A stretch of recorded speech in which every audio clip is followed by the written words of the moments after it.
Brother, are you all right? No, I am not all right. I just shared a bottle of Kanar with Damar. That rhymes. You're drunk. Of course I'm drunk. And you know what? That should have been a clue for last night. Probably would have been better had I been drunk with what we watched.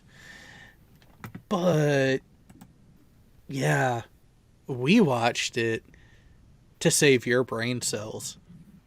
And unless you want to go through that, I mean, I'm not going to tell you not to. I'm just going to say be advised.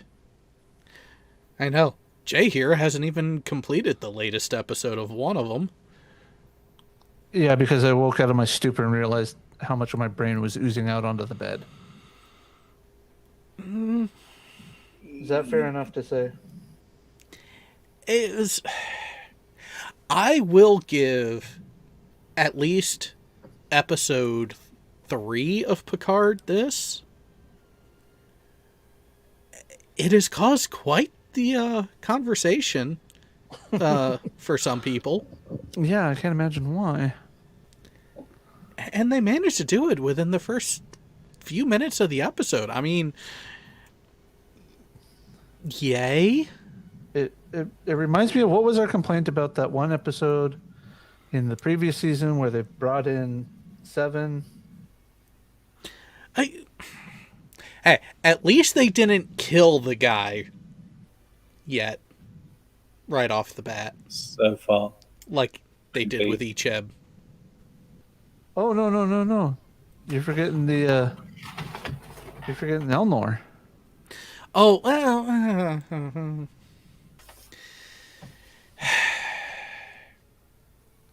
How much was really lost there? You know what? Hang on. I must put the warning up. Yes, we're diving right into it. So yes, I am not going to hold back. There are spoilers ahead. Deal with it.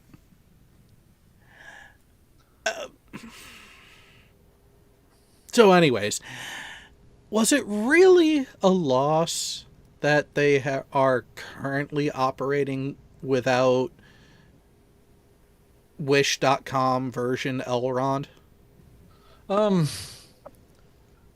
but you have to admit in episode 2 he did have a good battle. That when he took out, what was it, 3 or 4 guards? 4 security guards, yeah. That was the highlight of that episode, by the way. The only one. Does it really count, though? And we are trying to be charitable and trying to do better with our review so it doesn't come off as complete doom and gloom. So when there is a moment that isn't complete shit, we should mention that it's not complete shit. It's just kind of sad that type of scene is the only type of highlight that character was capable of. Apparently. You might say that he got finned. Yeah. That is actually an apt comparison because set up with enough promise, enough potential, but then just failed to follow through with it. Because here's the thing. I understand they are trying to grow the viewership and increase the fan base. But should you really be doing that at the risk of alienating the, shall we say, the financial backing of your current fan base? Well, you can. Potentially. I mean... Probably the main issue comes from if you try to get, the wider fan base the more you go for it, the more you try to placate everyone that isn't your, core fan base, the less interested your core fan base will be in your new shit. And those people you're trying to chase, they don't really give a single fuck anyway. If they gave a fuck, they'd be caring about the show to begin with. Well, and that's the thing is there are ways to introduce new people to the franchise. And it's not by giving them a false read of what your core tenets actually are. Now, this is where I will rein back a little bit of my criticism of Discovery in that with the major time jump going forward that they did, I can see them getting away from the golden era of the Federation like we saw in TNG and saw the fringes of in Deep Space Nine and Voyager. I can understand that over that amount of time, shit can happen, things can change. But, and this is a huge but, they already had an in-universe potential explanation to justify the main crux of the issue of the prior season, and that was figuring out what was the burn, why did it happen, and what can they do about it. And Leon, does anything come to mind to you that would have been a better explanation than what we actually got from that event? With the whole burn thing? Yeah. And the lack of ability to operate at warp speed for a sizable portion of the fleet. You mean like a certain event where someone noticed that they were actually, tearing holes in subspace? And started fucking up the region to make it so you can't really travel by warp? Well, I was thinking something more catastrophic, but has the same result. Something that we just watched the other day. The Omega particle. Oh yeah, that shit. Granted, Voyager has more misses than hits on stories that it goes into, but that mentioning in that episode where they dealt with the Omega particle and the conflict that arose from it between Janeway and Seven, when they actually explained what the particle does when it goes unstable, that is a far better explanation than, oh, this creature that is highly telepathic and super duper strong in it got angry and yelled and everything connected to subspace and active blew up. But that would mean actually going back to prior episodes. And I'm not entirely sure that they have the, what's it called? Competence? I was going to say license to actually do that shit properly.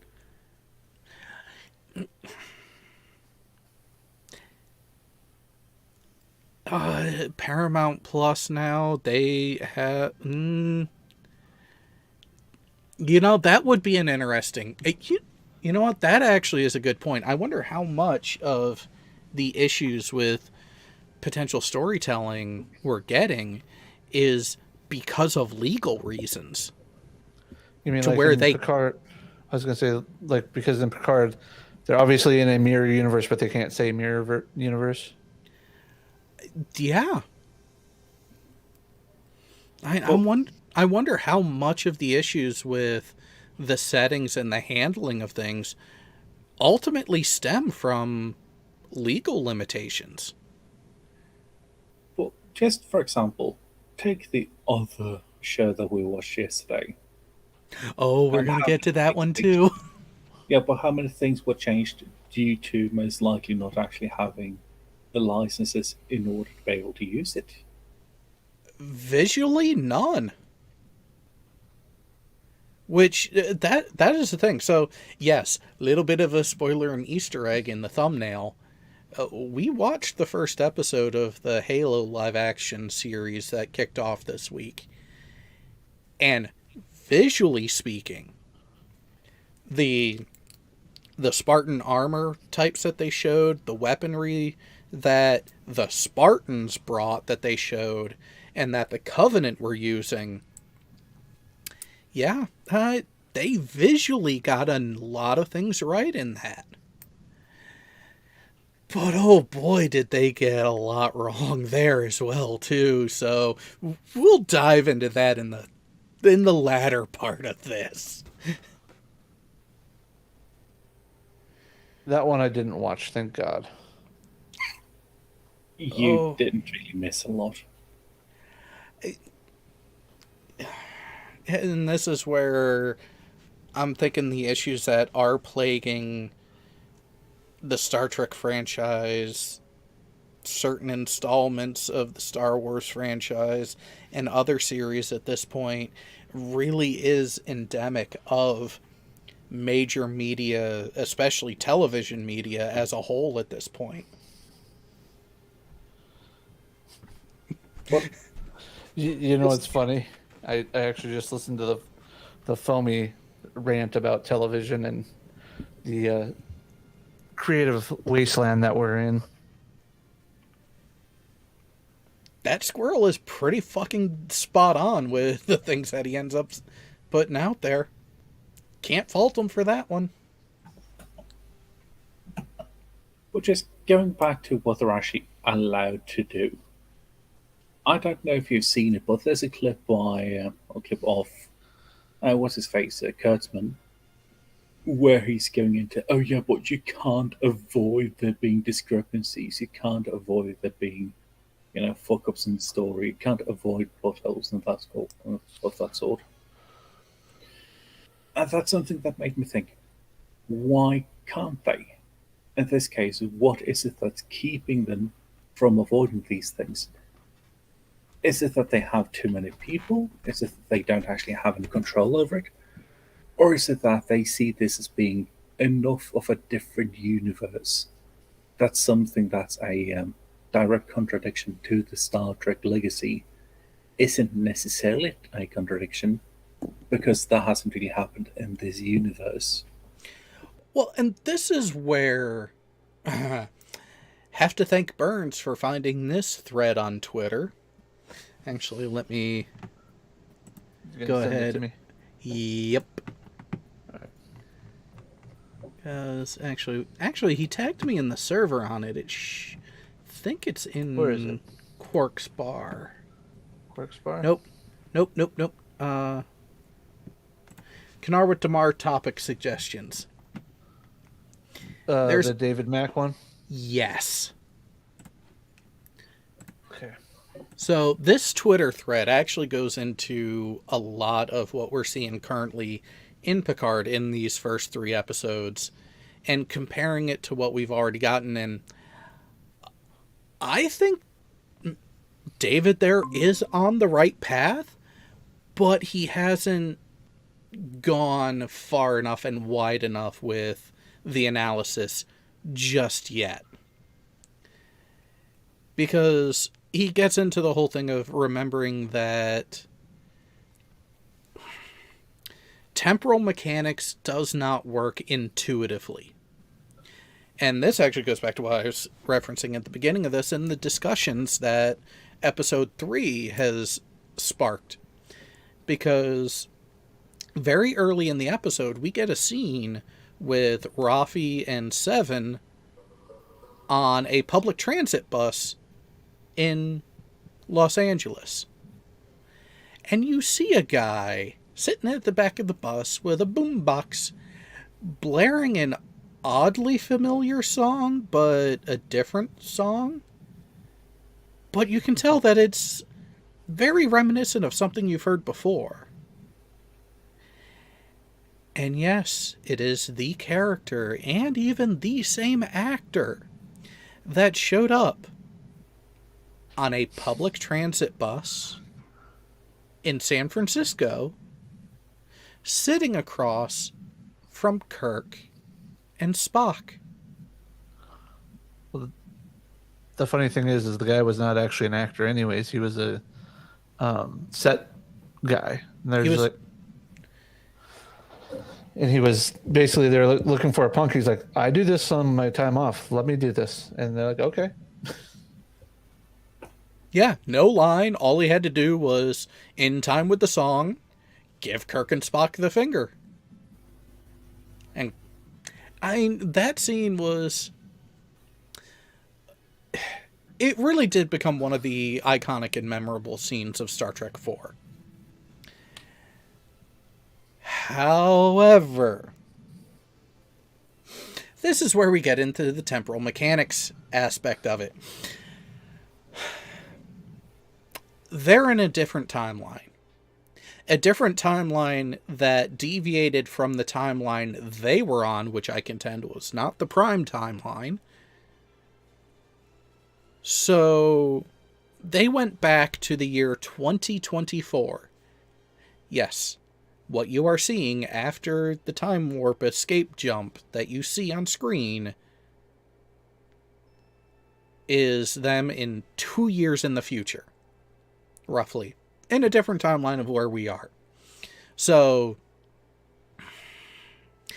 this was after the back in the time jump events of Star Trek IV. However, they jumped back from a point in the timeline where the Federation did not exist. So there was no mission for Kirk and Spock to go back from that timeline to 1984.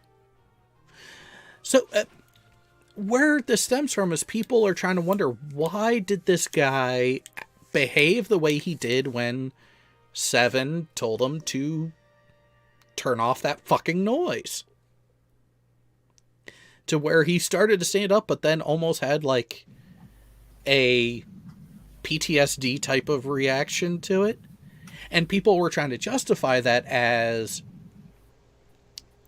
some sort of memory of him mouthing off to some stranger who asked him to turn down that damn noise, alluding to Star Trek IV.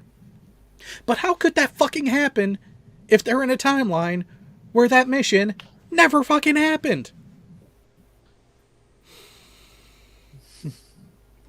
You just have to turn off your brain for like the entire episodes? Yeah. I guess seriously. Here's his answer. Q. Q is the reason. I mean, if you think about it, though, Guinan and the Borg Queen have shown in various episodes that they can sense or tell when something's wrong with the timeline. They have a connection beyond what humans and most other sentient species are capable of. And can we take a second to talk about the music this morning trend on my screen here? That's actually a pretty sad bit of news. Yeah. What? The Taylor Hawkins died. Oh, okay. Yeah. Yeah. I first one this after and now this. Yeah, there is that, but as you were continuing to say.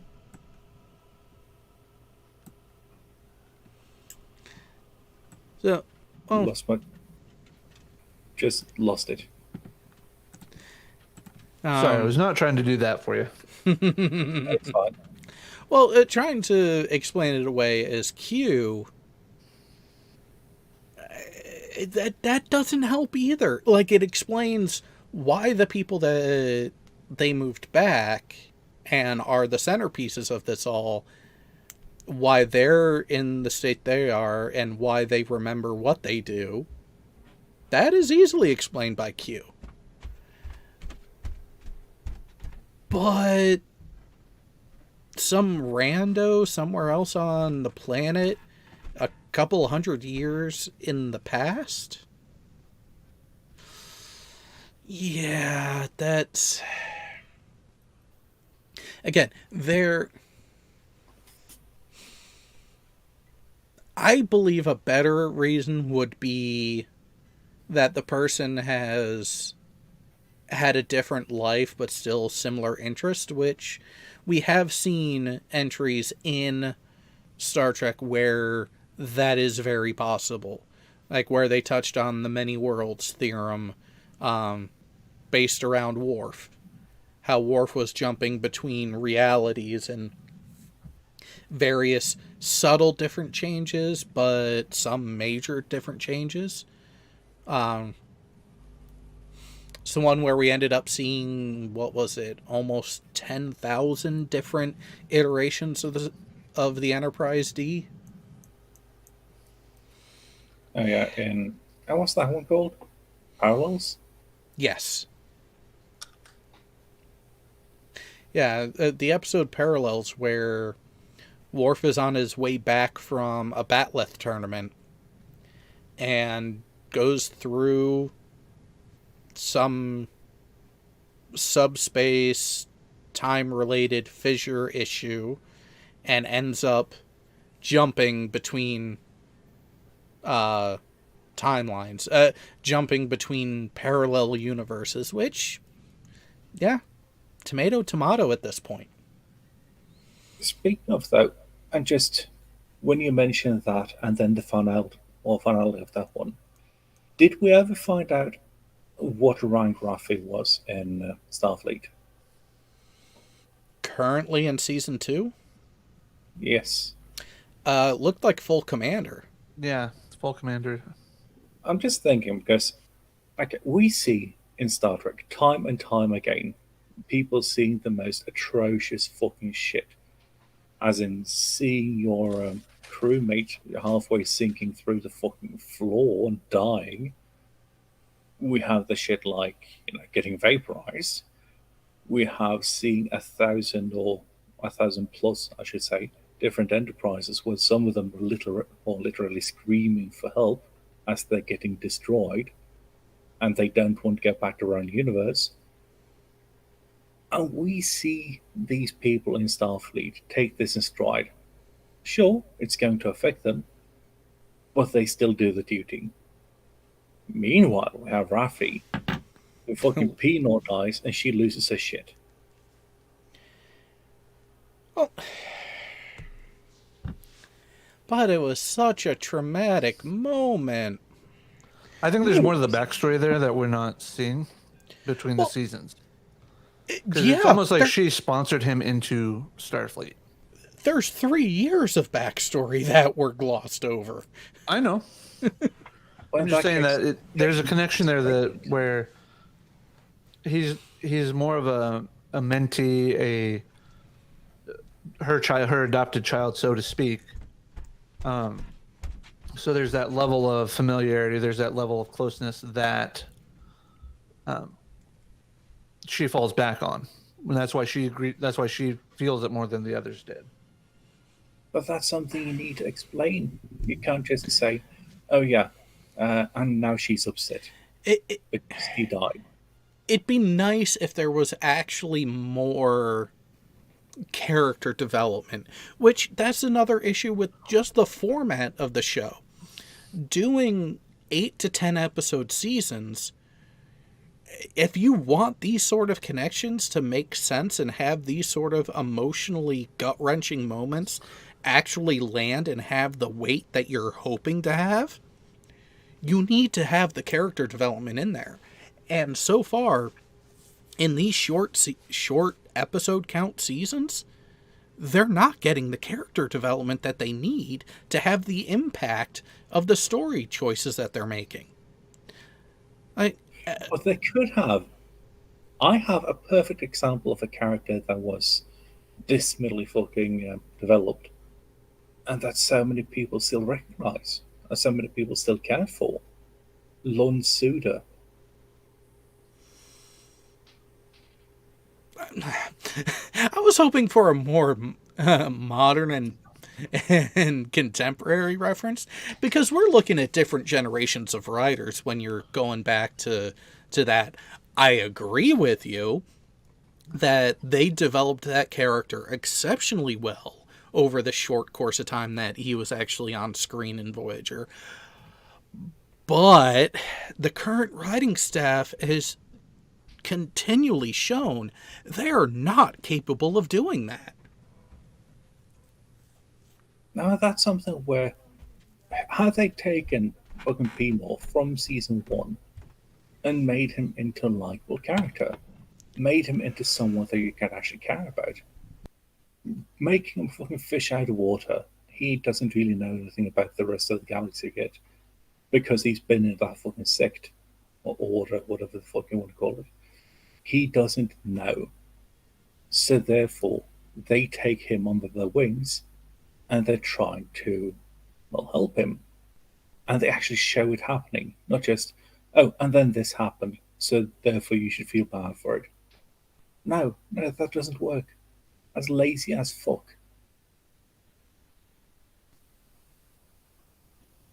If you actually take Pino and you develop him, and you make him a character that you can actually feel anything for, except for fucking disdain, yeah, you can actually feel something when he's gone.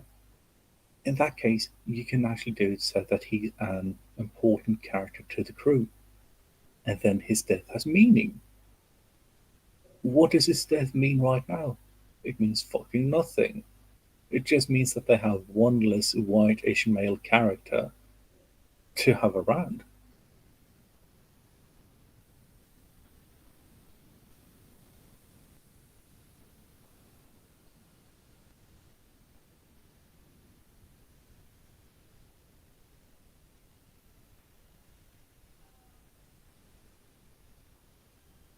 As it is right now, I can't say that. I can't see them developing this season to be anything good at all. The only thing I can see them developing this season to be is a huge pile of shit. And they're pretty much already there.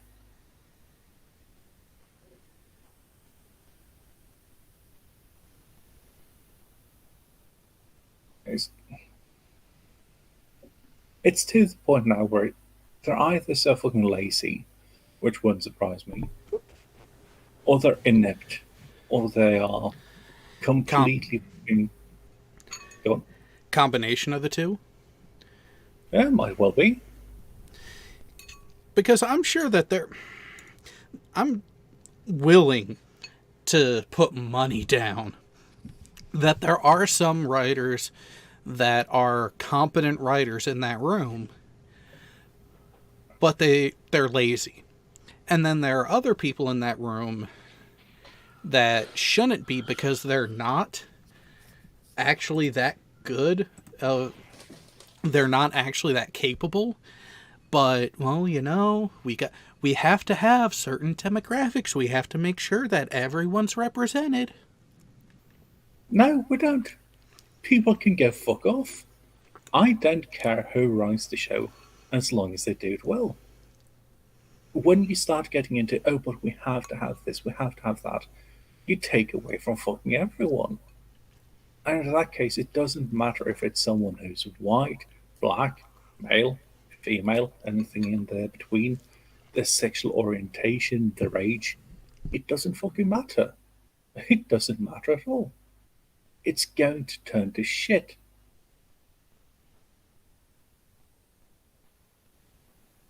You need someone who has a vision. You need someone who's actually willing and able to do these things to make a show where, say, the consequences actually matter. Unless it's just a purely episodic show where things don't carry over. But otherwise, in something like a Star Trek show, You can't have 15 people all trying to bowl their ideas around. And then the people with the, let's say, most minorities on the world, really, are the ones who actually win in the end. You need to have someone who has a vision. You need to have that one person who can actually do this shit and, in the end, have something that people can relate to.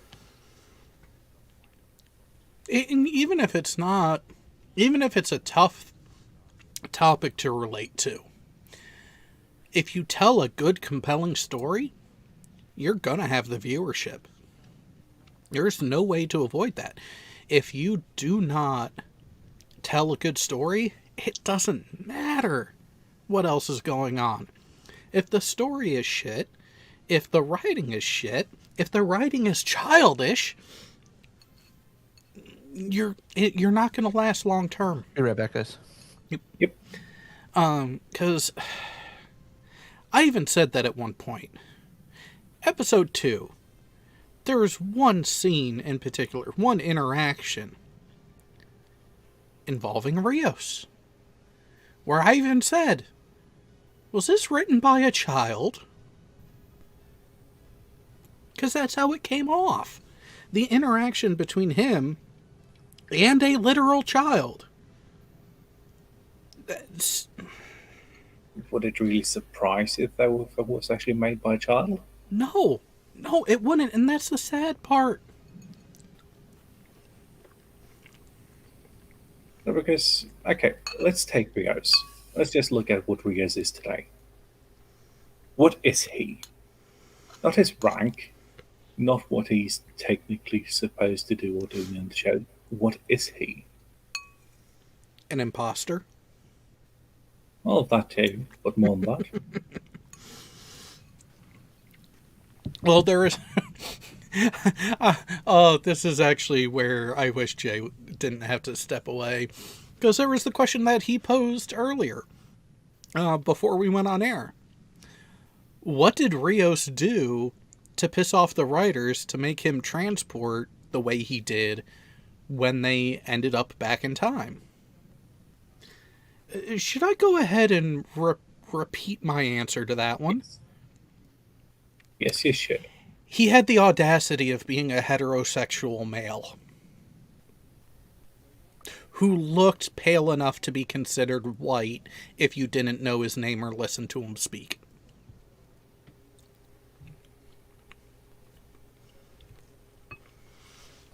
Which ties into the, I guess it called subplot. Is that even a plot?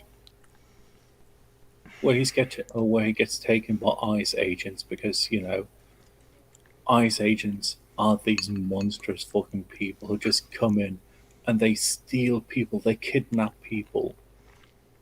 It's not meant to be a government service or so it's but a government branch to keep track of illegal immigrants, now is it? No. No, and as someone who lives in an area with a sizable amount of illegal immigrants here, ICE is nowhere near the black bag over your head disappearing kind of people like the show has been portraying them to be. I mean, and oh my god, this is another gem of the wonderful quality writing that is happening in this series. Uh-huh. You have Rafi and Seven go to a precinct of the LAPD asking about their friend Cristobal Rios. And the officer working the desk could not understand that the name was Cristobal. Not Crystal Ball. Cristobal. A very, very common Spanish and Latin American first name.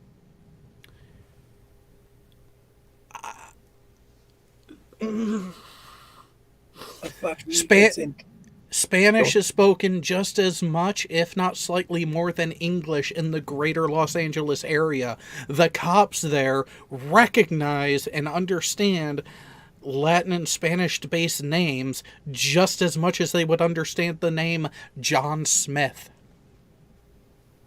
But they even had it as a fucking point in the prior episode where he and the fucking nurse, where they were speaking Spanish to one another, and the ICE agents didn't understand.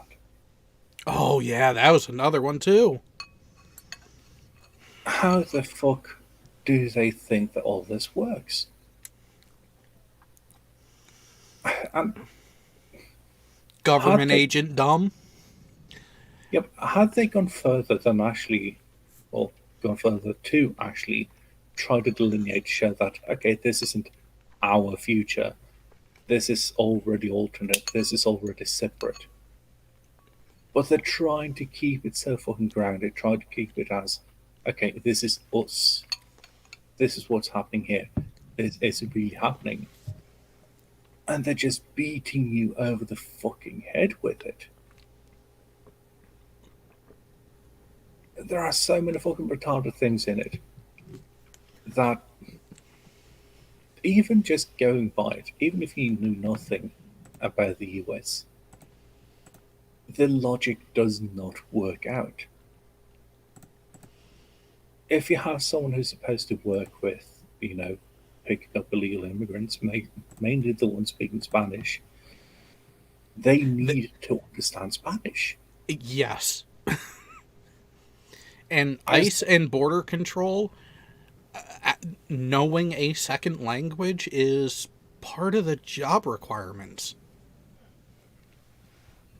Yeah, and that's just where so much of it, when they're trying to do all this shit, it comes across as childish.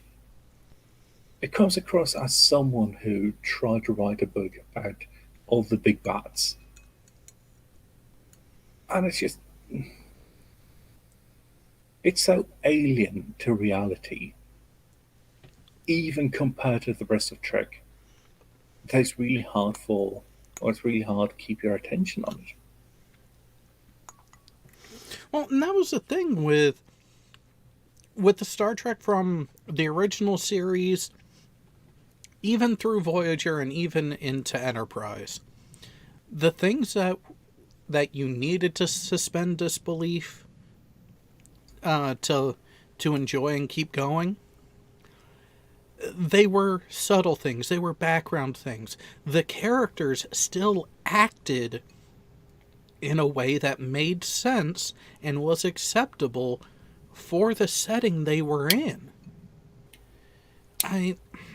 How many times, even in Enterprise, how many times did someone from the Federation go back in time, try to interact with someone from the modern era, and have issues understanding each other just in how they behaved? Not the words that they were saying, but how they were interacting with each other.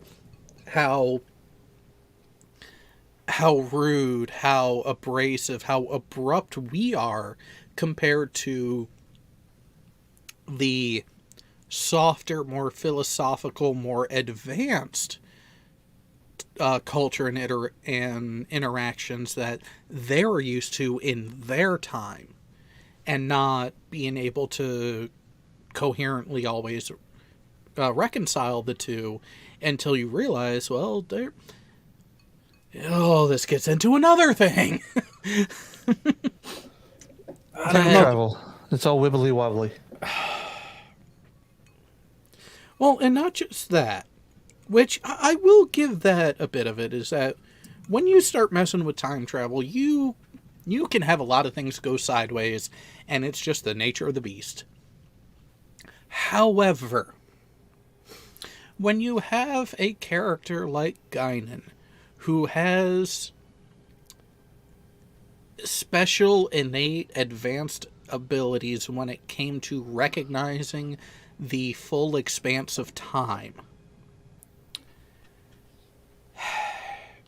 getting frustrated at what was going on in the world that they were presenting, which was a caricature and an overreaction of what the modern day currently is like, and being on the verge of giving up because how could it get better?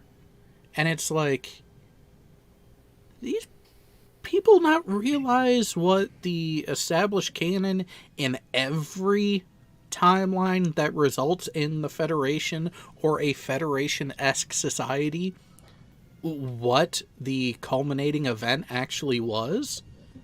That being a massive war with a massive amount of death and the resulting technological advancement from said event that got repurposed because we need to stop killing each other, which is kind of easy to do when you thin down the population of the planet from about 7 to 8 billion down to a few 100 million.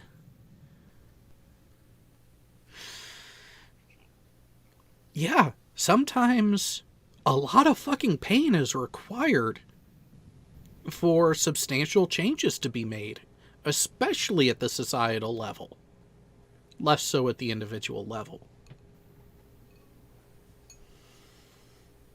Oh, wait, but these are the same people who seem to think that socialism and communism is the bestest thing ever, and there's no way that it could ever go wrong if only you implement it correctly and properly this time. Because it's never been done correctly or properly ever. Nah. We need to do it differently. We need to do it right, because every time before, it's been that you've had some people getting into the lead of it, and then they've been taking all the money. It hasn't been true communism. But if we do it as true communism, then it'll work. And then they attempt it again. And, as always, you'll have the people who start hoarding. Because that's what fucking happens. And then people get pissed at it. Because, oh yeah, but this wasn't supposed to happen. And then people fucking die. Because they have a country full of this shit. And people who don't have any food, don't have any money.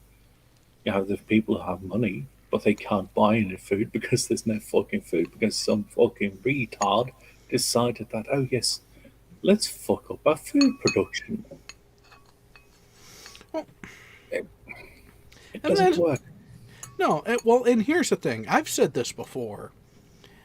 When you actually look at the framework of any of the primary social economical frameworks that are available to you, be it capitalism and its variations, socialism, communism, and the variations in between. The frameworks are sustainable until you include the human element. As soon as you put people into that equation, all of them have their issues, and all of them are going to have some sort of major failing. At least with the mentality of humanity as shown over the last how many centuries and millennia and eons? A few.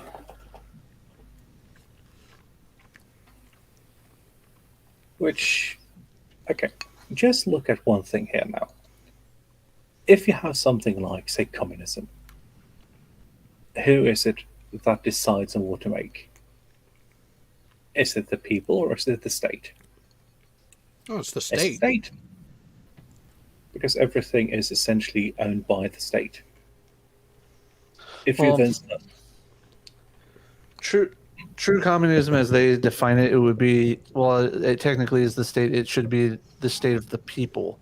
So it'd be people understanding the common needs and the common good of everybody. The Yeah, problem exactly. is that we don't have that type of framework mentally for ourselves. We only care what's good for our immediate group. Now, what is it? It's that the people own the means of production. But in the cases where this has actually been brought up, those people happen to be the state because the people are the state. Mm-hmm. So it kind of fucks up the entirety of everything, just the It way you does. start looking at it. Because it's not sustainable, like Jared said, when you have the human element. Ideally, it sounds great. Sounds like it would work and life would be wonderful. Except for those living in it. Except for the people who go in and fuck it up. Well, and that's where I know we've touched on this before, where, yes, if you actually look at the Federation, they are very much a democratic socialist with fringe capitalism type of setup. They're as close to a socialist or communistic setup within the Federation. However, there is one huge factor that works in their favor that actually makes that sort of setup potentially viable. And that's the lack of resource scarcity. Mm-hmm. If you don't have that resource scarcity to deal with, then a lot of the impetus that has actually caused greed to be a favorable personality trait in humanity because of fucking survival, without that being a driving force, then yeah, the human element becomes less detrimental. But when mere survival is still a massive concern, just inherently, you're going to have greed.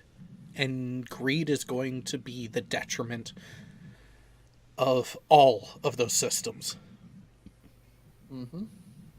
I've got to say, though, I think that you still have a form of capitalism in Star Trek, or in prime timeline Star Trek, where we see it. Because, Oh mind yeah. you, Other than you- it, if you didn't have some form of capitalism being part of the equation, then what the hell was Cassidy Yates doing? it's not just, yeah, but not just that. Within the Federation itself, with the Federation funded research, you still have research by private entities in order to try to not outmaneuver per se, but try to outdo others. And, well, most of the time you see that, though, as has been presented on screen, it's actually been less internal to the Federation and more between the Federation and other friendly, neutral, and allied societies. Like, there was the Ferengi scientist that was offed because of the shield technology that he was developing. And you had different scientists of different. I think you had Cardassian, a Klingon, Oh, I Romulan. know which one you're talking about. Give me a second. I'll Yeah, pull it up. yeah, where you had all these different factions showing up that for the trade between these factions, it would have, from what we've seen, there's that capitalist side. But if you're staying purely within the Federation, it's more muddled. Because let's take a look at on Earth with Grandpa Cisco's restaurant. You have a wait staff to take the food orders, and Jake bussing tables to clean up afterwards. But there's no mention of payment for the meals. And the only time that some sort of currency is even mentioned is when Starfleet members are dealing with someone who is not a part of the Federation, which you end up seeing a lot on DS9 because Bajor's not part of the Federation. They're a Federation protectorate, but they're not a Federation member. Neither are the Ferengi. So Quark being on the station, he's doing the Ferengi thing and pursuing profit, among other things. But the shopkeepers on the promenade, they're operating under Bajoran law and Bajoran commerce, not the Federation.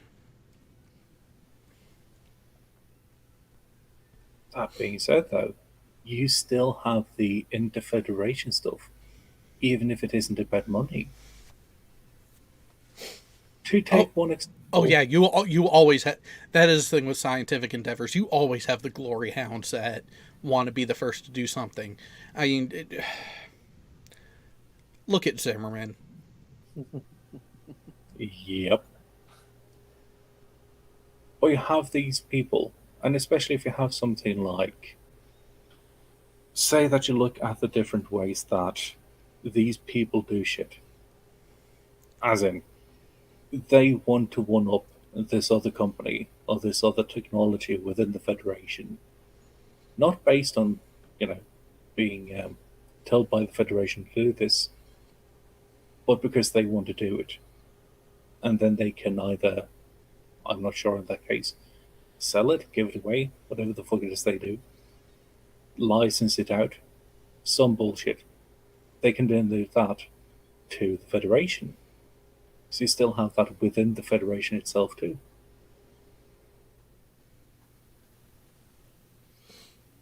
I swear that was a season 3 or season 4 episode.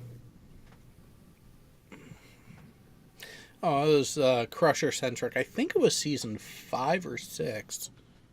Because it was towards the end. Yeah. But it blatantly jumps out with the image on IMDb because I'm like, oh yeah, I remember that episode. I just scrolled through all of season 3, 4, 5, 6, and 7, and somehow I missed it.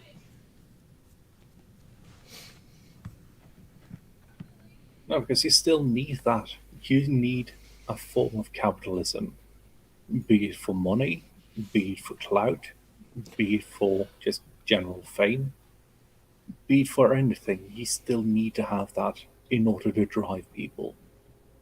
If you don't have that, people get what's it called complacent. Yeah. So you still need. Go on. Well, at least with, and this is where the pie in the sky view of humanity comes in from Roddenberry, where if you take away the need for resources and other gains that way, like physical, monetary, materialistic gains, if you remove the need for that, what will be left is the pursuit of the mind, the arts, the sciences.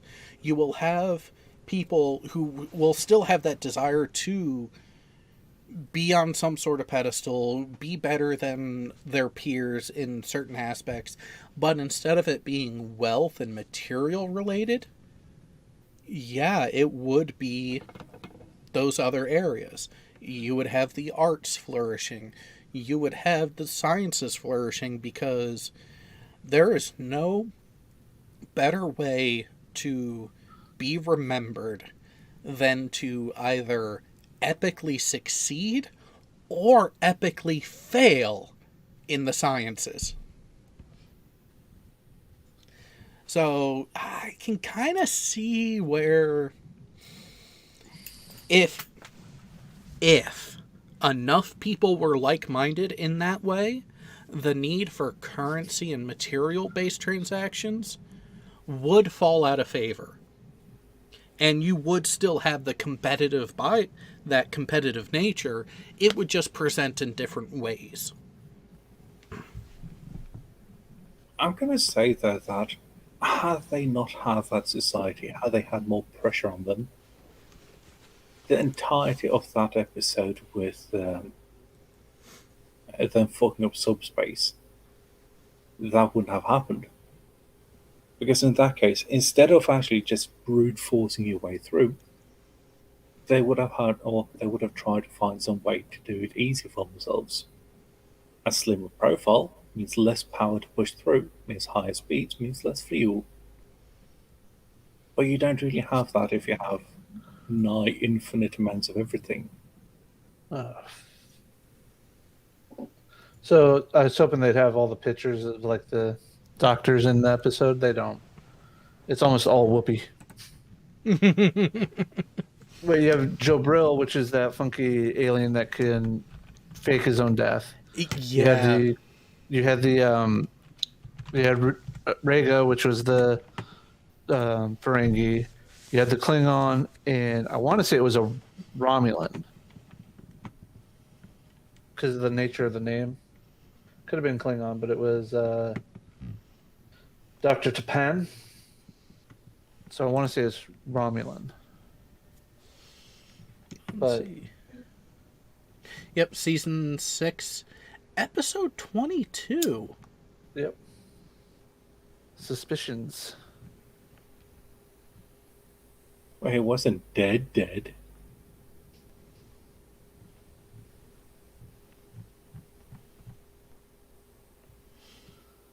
Yeah, that's where you can get into quite the philosophical quandary by going down that aspect of everything. Which that really was one of the wonderful things about the Star Trek franchise is it was the thinking man's mainstream sci-fi. Because when you look at the three stalwarts that your average person who's not a sci-fi fan at least has some limited knowledge about, it's Star Trek, it's Star Wars, it's Doctor Who. Star Trek is your cerebral, philosophical, used to analyze and give commentary about the current day through the guise of deep space exploration. You have Star Wars, which is your new age spaghetti western epic. It is definitely more action. It's something that you watch, you enjoy. Yes, there's lore and a fleshed out universe to it, but it's not as intellectually in depth and well, for lack of a better term, it's not as deep philosophically as Star Trek is. Mm-hmm. And then you have Doctor Who, which actually started out as an educational entertainment show, but then got away from the education side of it, but still was a neutral where you have your action and your fun, but then you have your moments of philosophical depth in especially the later iterations.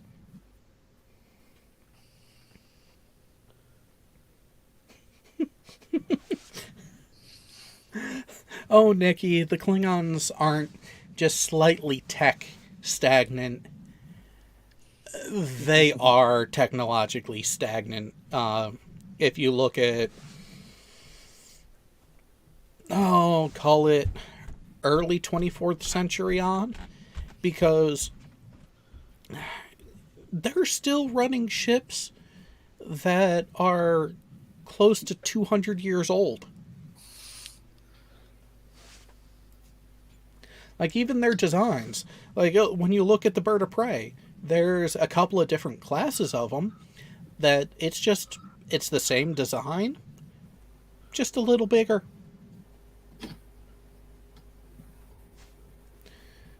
So, Without getting into too deep of a rabbit hole, imagine if the warrior class took a step back. oh yeah. And that's part of, they are the product of their social framework. They have relied upon the warrior class to lead the species both in government and throughout the galaxy, which has come at a detriment of the arts, philosophy, and the sciences. And that's actually one of the nice bright spots of Star Trek Enterprise. You actually get that view and that criticism of the Klingon culture in that series.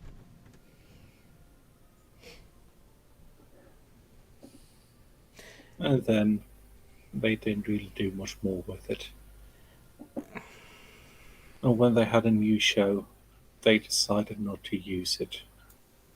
Despite actually having, time travel capabilities. But no.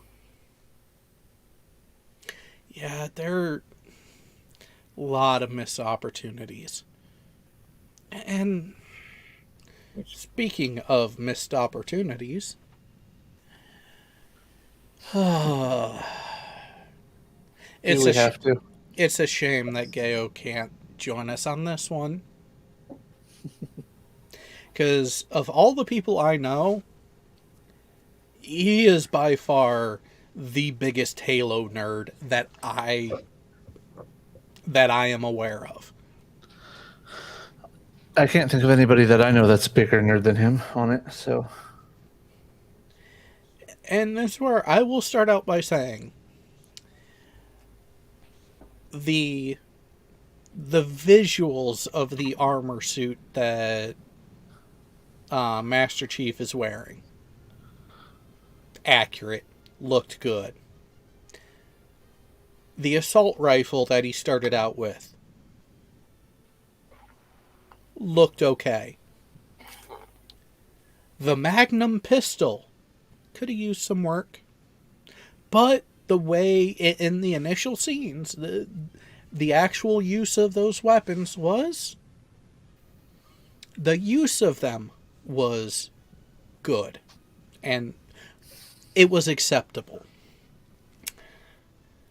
The sound editing, on the other hand, And the CGI. and the unnecessary CGI at times. Like throwing one of the fucking rifles on the ground, and instead of just showing the rifle on the ground, because I'm gonna guess it's a foam rifle or just light plastic rifle, it wouldn't have behaved the way it should. But instead of showing anything like that, what do they do? Oh, what we need to do is we need to make a fucking CGI gun that just slides, 15 feet? centimeters on the ground. Oh yeah, maybe even that long. A completely unnecessary fucking scene overall. And that scene, clip, segment, whatever the fuck you want to call it. Well, and yet other graphic choices that they made, like with the elites and the plasma blade, actually looked pretty good. I don't like the elites. The elites are too bulky. They look more like brutes than elites. They're acting more like brutes than elites.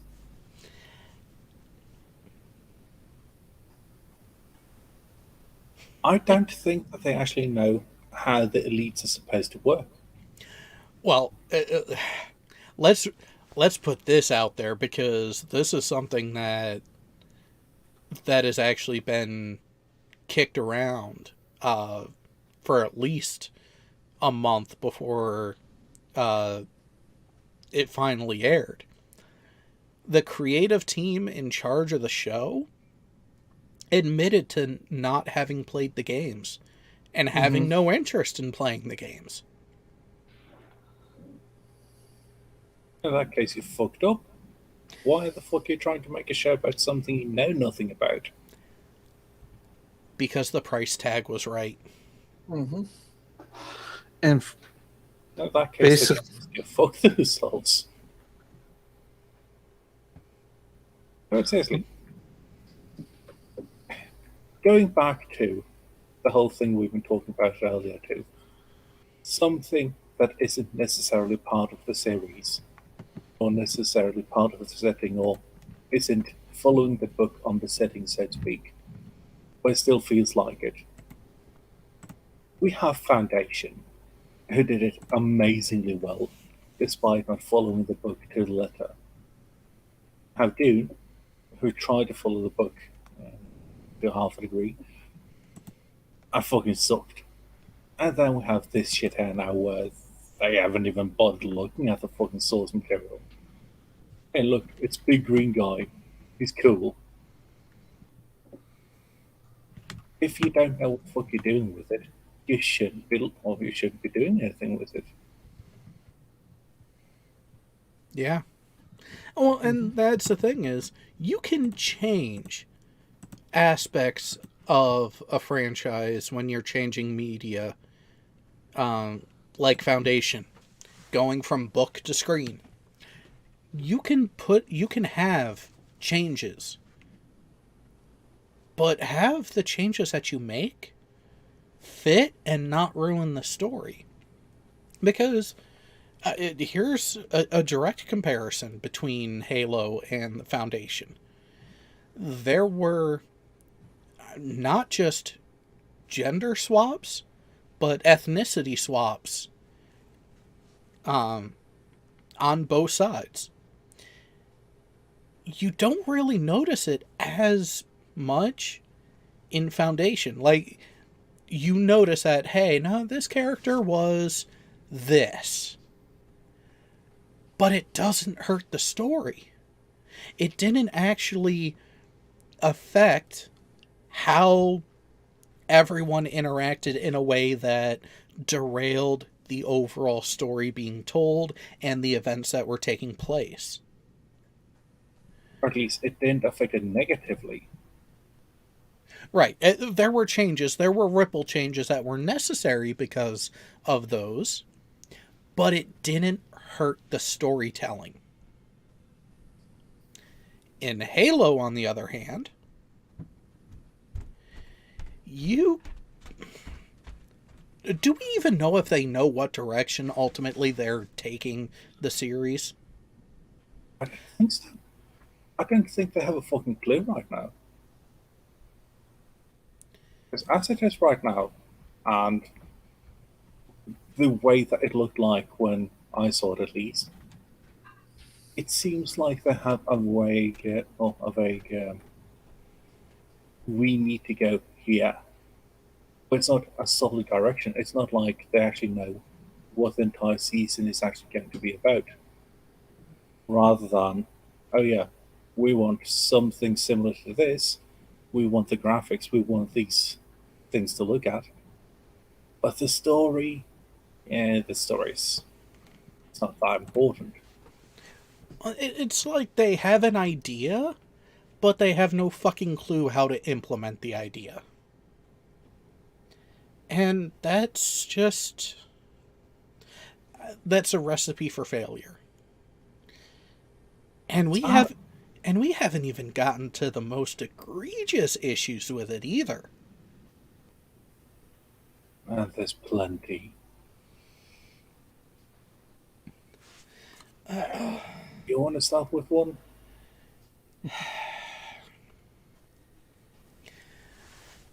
Should we start with the whole... the Spartan Project did not mind wipe the people that were in it? Yeah, I'm pretty sure that's a good start. For those who haven't watched it yet, and those who, well, maybe kind of plan to watch it. One of the plot points in the series now is that, well, Master Chief touches a MacGuffin That's the best way to put it. He touches a MacGuffin, and somehow he gets memories from when he was a kid. And this changes everything in how he looks at shit. However, in this Spartan program, that didn't happen. The kids weren't mind wiped. They were indoctrinated. They were fucked up from being kids. They were taken when they were fucking 6. But they weren't mind wiped. They were kept intact in that regard. And here, they're taking all this and essentially making, I'd say they're lessening what John is, or what Master Chief is, for the sake of, yeah, but we need this story point, we need this in order to make this something where this girl is somehow relevant to the story. We need to frame it in this way because we have no other way of telling the story that we want to, which just again goes to a question of the competence of the writers. Yeah, because everything about the first episode and I will say everything, reeks to me of mediocrity.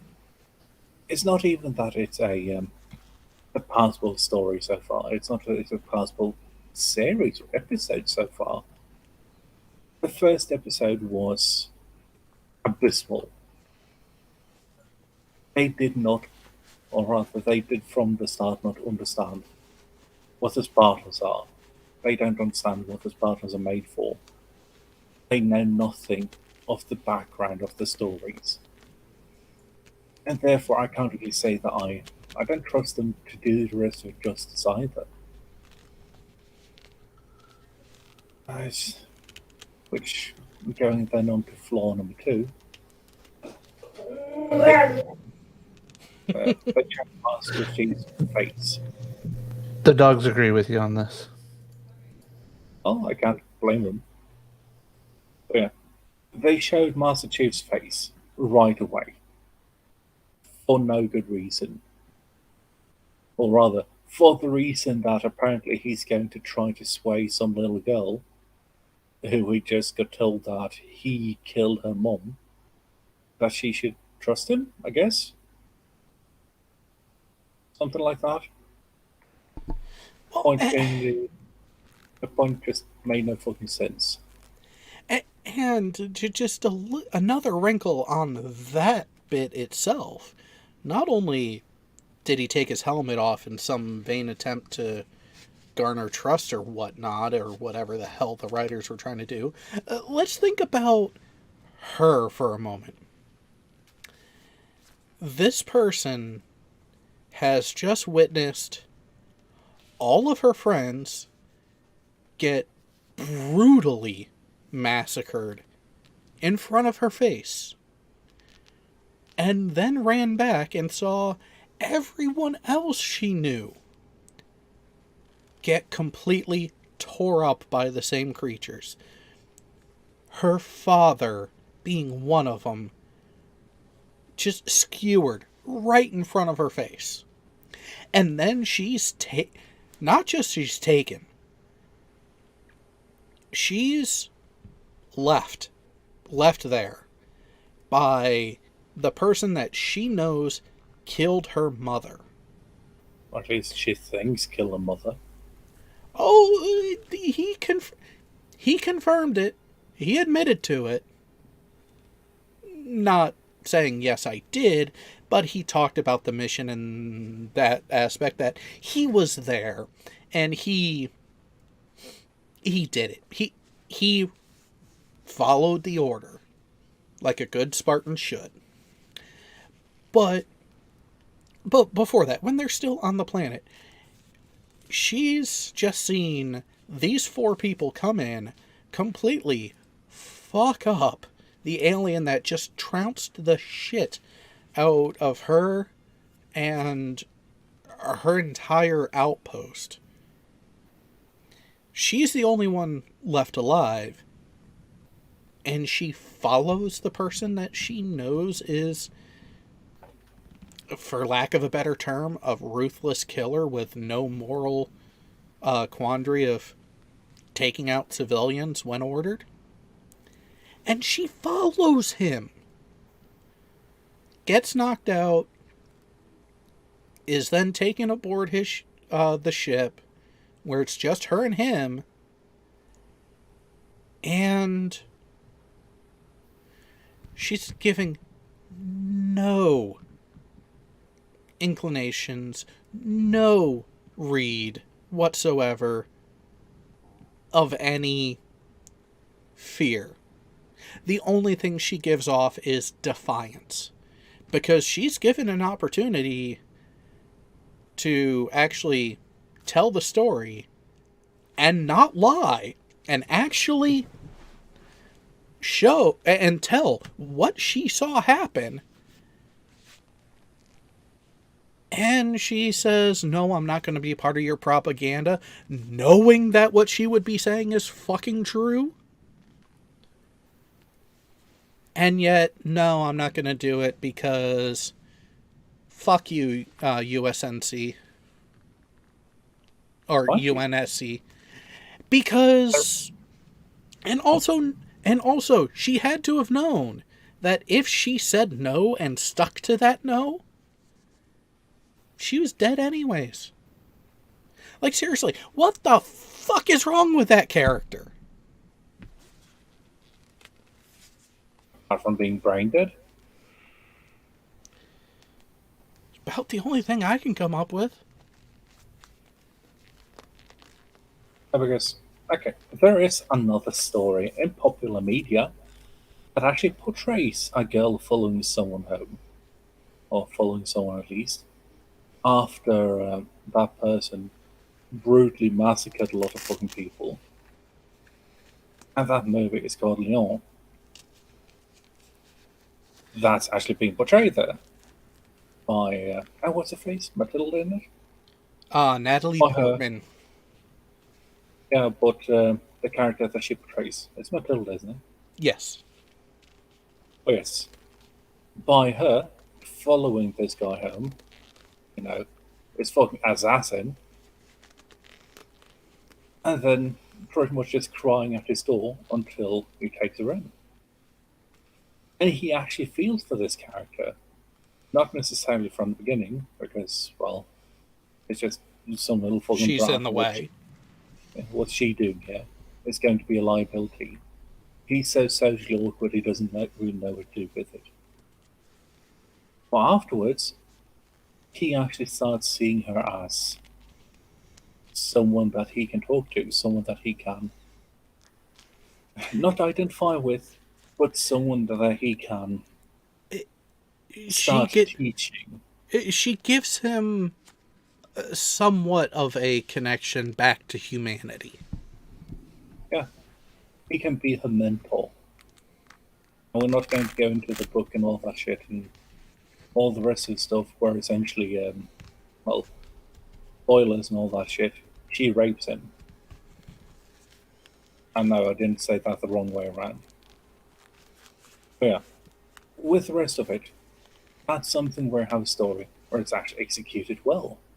Or it doesn't come across as just, oh yeah, I know the risks, but I just don't give a flying fuck. Oh no, in this case, what was the face? Quan? Yeah, Yes, Quan. She not only doesn't seem to acknowledge that there's risks, she seems completely apathetic towards anything that's a potential risk. Which, the apathy towards it a little bit I can understand, because you can kind of justify the thought process as well. Fuck, everyone else I know and care about is dead, so what's it fucking matter if I die at this point? I'm not going to be their tool. So that bit of it, yeah, I can kind of see part of it, but at the same time, with the emotion and everything that she showed around as it was happening, to then get knocked out and wake up and just go back as if that didn't just happen as your most recent memory. Yeah. I kind of have to question the writers on that one. just going back to questioning the writers again. The helmet. Why did he take it off? And not just why did he take it off, why did they put it back on?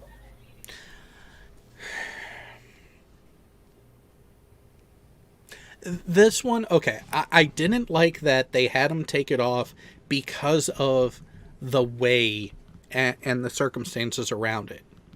However, they did kind of hint to a viable reason why he would.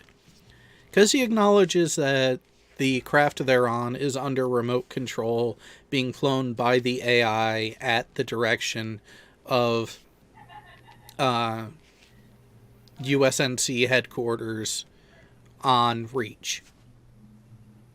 And that his diagnostic and monitoring systems in his armored suit don't work unless the helmet is on. So taking off the helmet to disconnect from their monitoring so he can do his own thing is a viable reason. If the Master Chief wasn't already known for being such a hard ass for following the orders or doing whatever the hell was needed to achieve said order. Like, And then it's still a helmet. If you have something like, okay, we're on a ship, there's going to be either turbulence or, getting hit by shit. you might want to put it back on. Yeah, do I, A, want to put the fucking helmet back on and maybe not get a concussion or, burst my fucking skull? Or do I, B, just don't put the helmet on? I don't need that helmet anymore, mate. It's fine. The whole setup is so... It's bullshit. It's like every single fucking movie where I have military. And the big reveal, oh yeah, it's this guy. They take their helmet off and then don't put it back on. Which, when there's shrapnel and shit flying, when you have, bullets flying, when you might bump your head hard, why the fuck would you not put your helmet back on? It's a glory shot. And that's the only thing it is. It serves no purpose to the story other than, oh yeah, now you can see, what's his face? I can't remember his name. Yeah, I can't remember the actor's name. It serves no other purpose.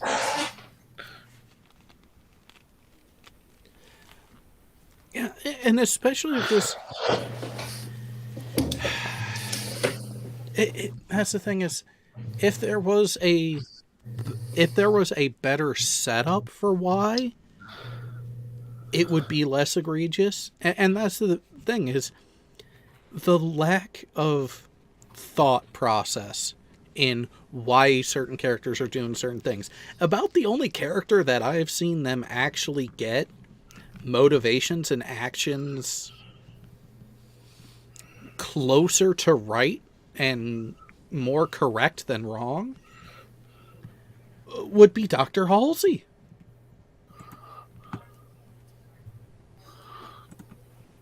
And even then, that's something where it's just now. What are they going to do in the next episode? Are they actually going to be able to, do this right? Or are they going to fuck it up then? I am not... Oh, I do not have high expectations. But I do still plan on watching it for actually one main reason. Morbid curiosity. So not only do we have the very questionable reasons for Master Chief taking off his helmet, we also have oh my god, you have Quan challenge the ethics and morality of Master Chief,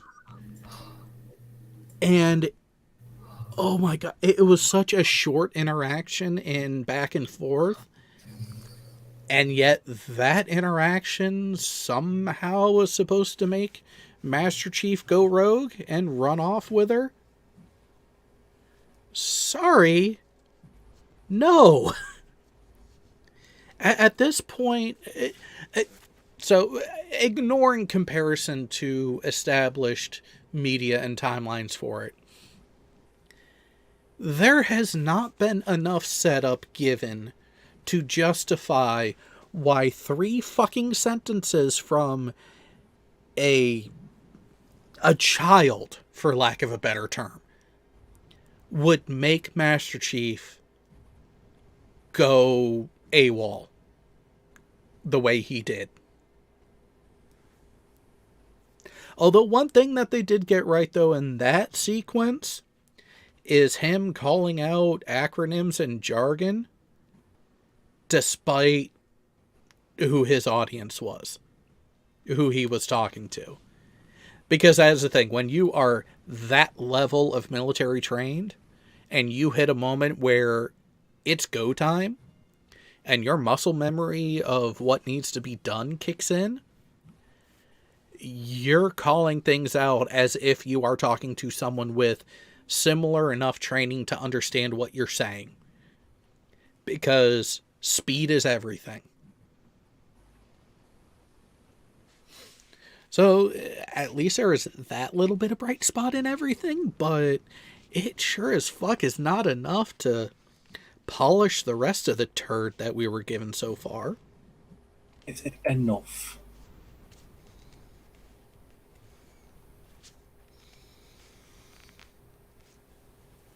Because right now, with everything, I am really disinterested in just keeping up watching that fucking shit show at all. For the one simple reason that it doesn't deserve it. They have completely and utterly shat on every ounce of trust in regards to the Halo franchise with this entry of it.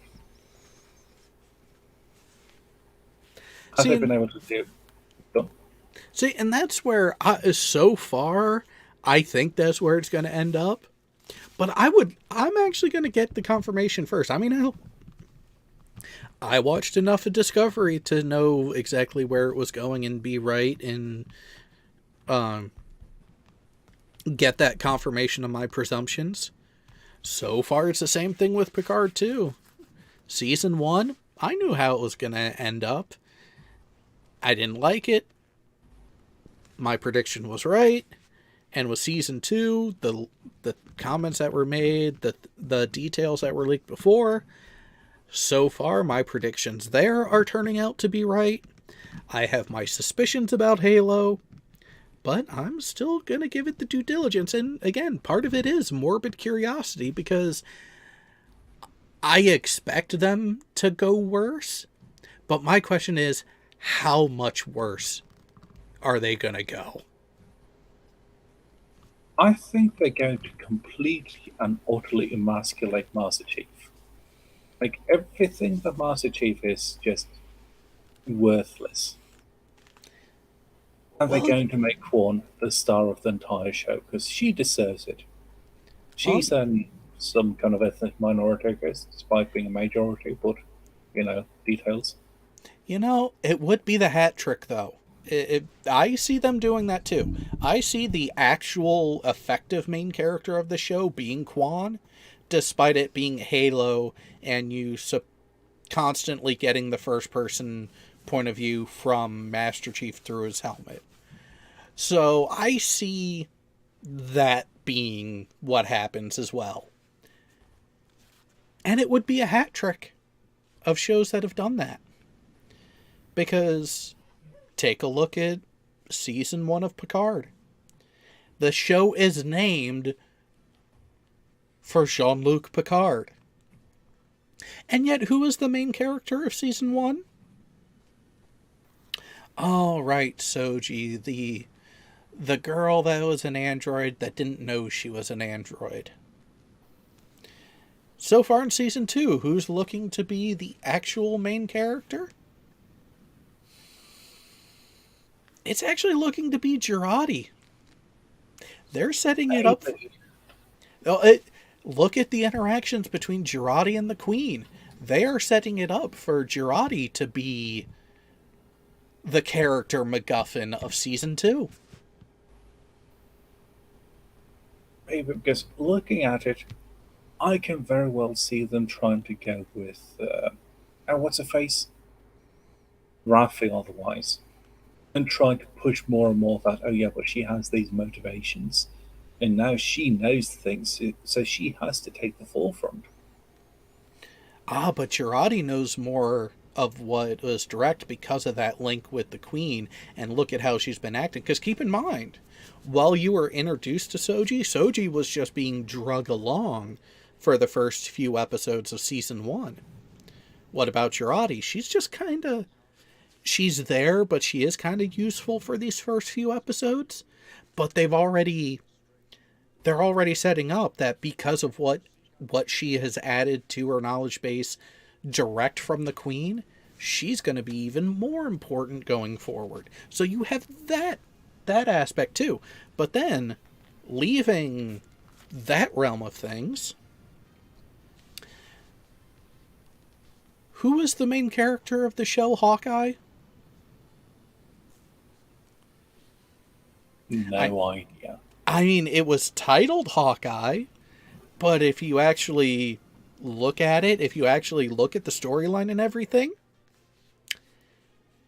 it wasn't fucking Clint Barton that was the main character.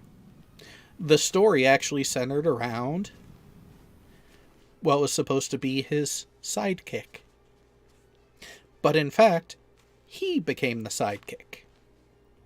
Just like Picard became the sidekick in his own show. So, par for the course of them doing the same thing on Halo with Master Chief.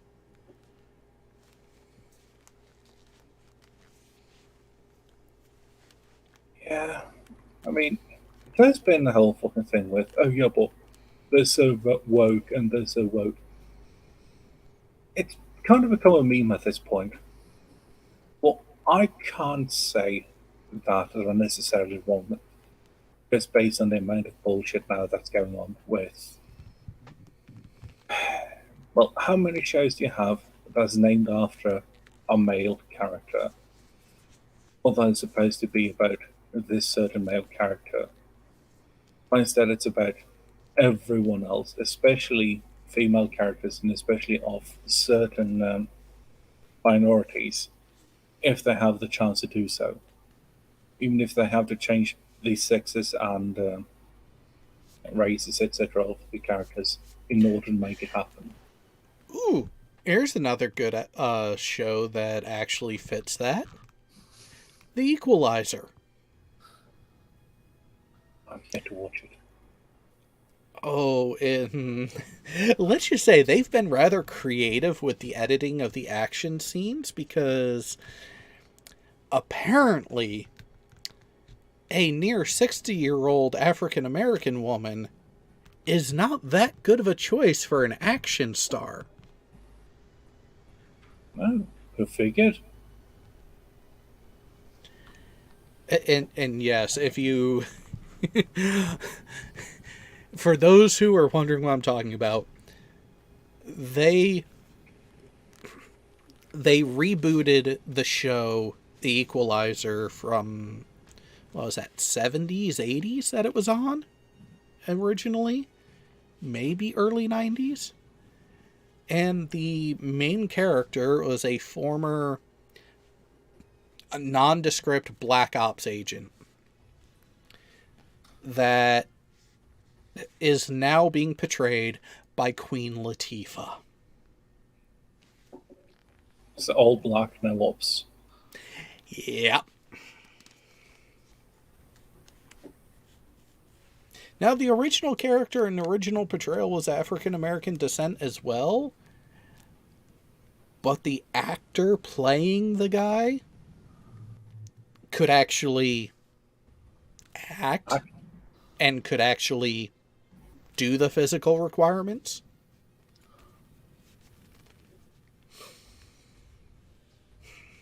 I'm just waiting for them to try to remake Spawn and making him an Asian dude. Oh, fuck no. You know it's gonna happen. No, no. See, here's the Be right thing. back. I don't think they would, because I don't think McFarlane would actually allow that to happen with his controlling stake in the character. I'd hope not. But then again, seeing a lot of other shit. Oh dear lord. Or even worse, they make him a West Asian character who just so happens to believe in Islam.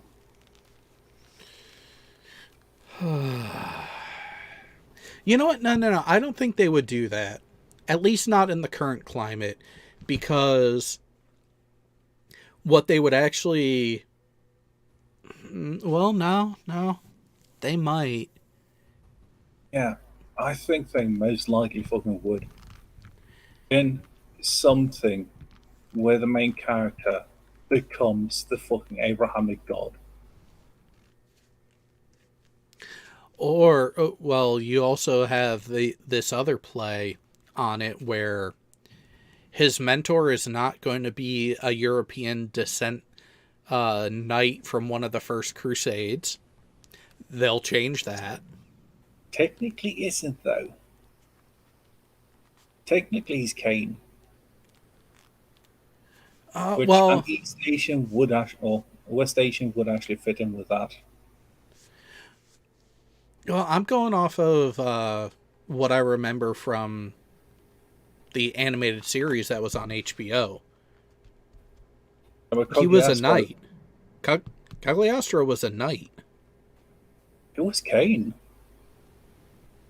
I don't remember him going that far back in that. I just remember him being the prior Hellspawn. Let's see. Oh wait, was it? Oh yeah, renamed Cain. Alias is Count Nicholas Cogliostro, called the Count Malchus Merlin Faustus. He is quite literally the Cain.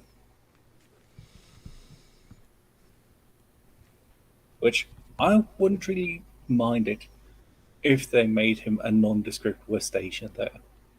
Because that would actually fit with the entire history of the character, which they would change it though, because, well, we gotta change. We gotta have the inclusivity. Or they're going to make him black too.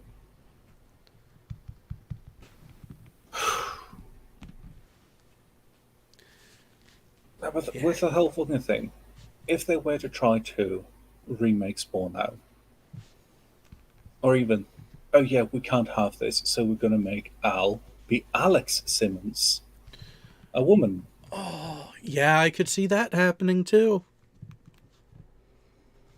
Sadly, so can I. And wait, and not just that, not just Al becoming Alex, but also keeping oh fuck, what was her name? Wanda? Yeah, his wife. Keeping Wanda. Because not only will she then be an ethnic minority female lead character, but ethnic minority female lead homosexual main character. And it's like what they did. It's like what they... No. They did not have a kid. That was part of the issue, is that he was... Going back to the material, part of the issue in their relationship that was being talked about before he was sent on that mission where he died and became Hellspawn, she wanted kids. He couldn't give... Well, Al could not give Wanda kids. Al dies, is dead for a couple of years, like 5 years or more. No. It's 5. It's pretty spot on 5. Yeah. 5 years later, he comes back. And he comes back to find Wanda is now with his best friend, and they have a kid that's like 3 years old, almost 4. Yes, Scion. Yep. Which, mind you, that's a kind of major plot point of the whole fucking thing too. It's going into the whole fucking Billy Kincaid stuff and Violator. Yeah.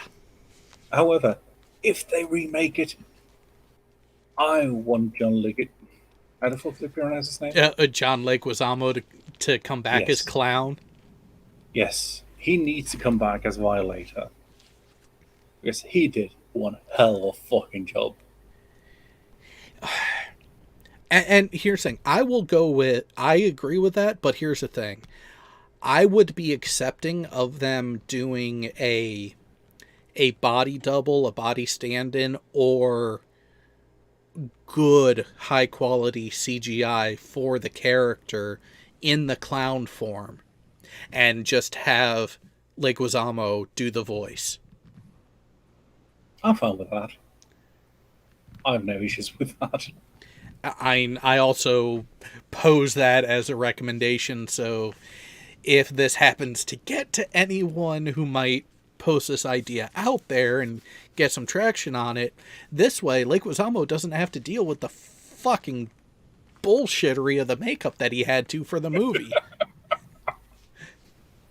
Oh, And be not honest, though, not that was just the make. amazing. Oh, it was. And that's the thing, is when you have good practical effects, they look fucking phenomenal.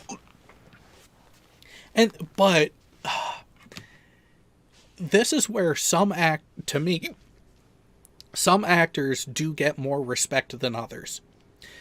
And Leguizamo is one of those that I will respect for what he has done in the craft, mainly because of that role. Because not only was he in makeup for almost 8 hours a day just to get into costume, he had to walk around in a certain way when he was in that costume, to where he was essentially permanently squatted down like a catcher on defense in baseball. So his legs and knees were killing him. Yep.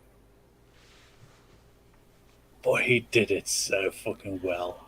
Oh, I do not think there is another actor that could have played that character that well. That's actually one of the few portrayals in the live action movie that actually holds up when compared to the animated series.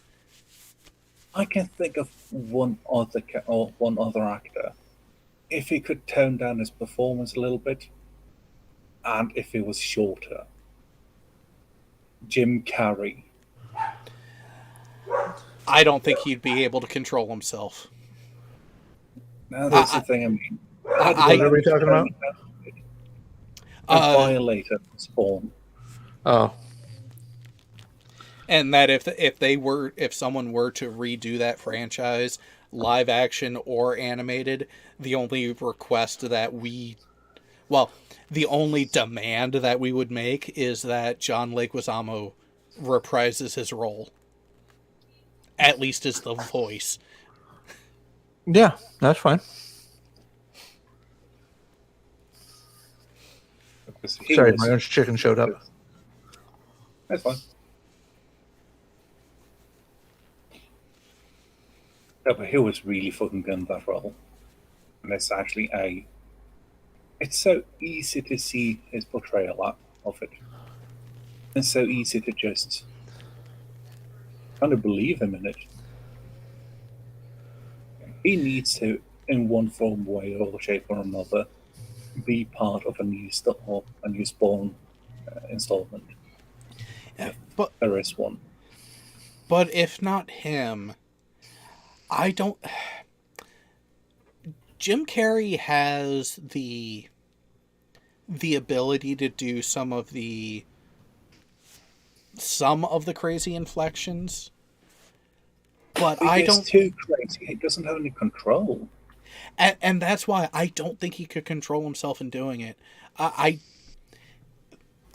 when you look at Jim Carrey's credit history, look at his filmography, the roles that he really did best at were at the extremes, where he's either being insanely cartoonish, The Mask, Ace Ventura, Sonic the Hedgehog, or when he is actually doing a proper dramatic role. Truman Show, Man on the Moon.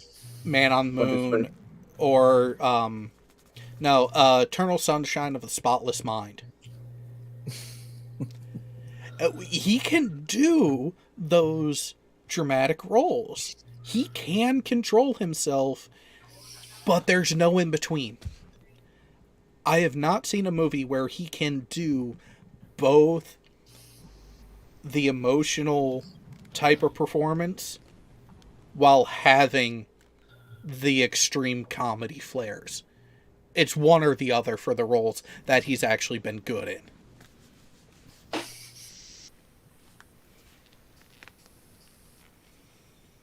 Well, who would you cast as Spawn?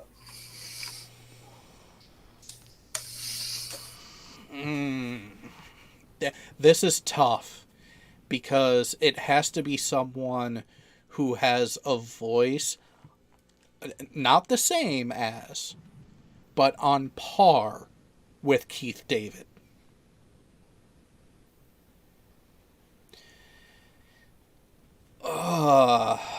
Maybe Idris Elba? I don't know, something about him just doesn't feel like Spawn material to me. Well, so for me it's tough because I don't know of an actor that off the bat could do it and has the voice for I know one. Well, I think that he's too old for it now. it. Keith Christopher David? Judge. Oh, yeah? Well,